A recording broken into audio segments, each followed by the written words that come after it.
Let's look at the status bar real quick, and this is my go-to tab whenever I'm analyzing raw data.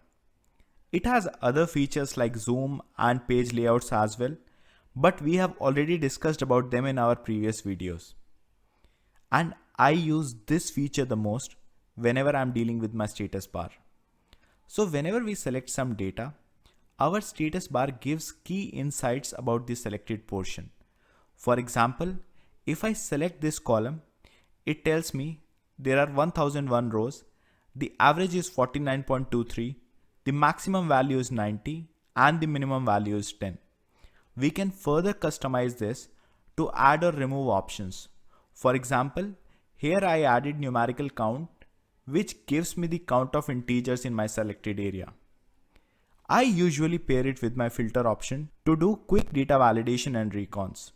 For example, if I need to check the total sales of region East in 2021, I don't have to write a formula for it. I can simply filter region East and specify the year as 2021. I select the sales column and the status bar will give me all the insights I'm looking for.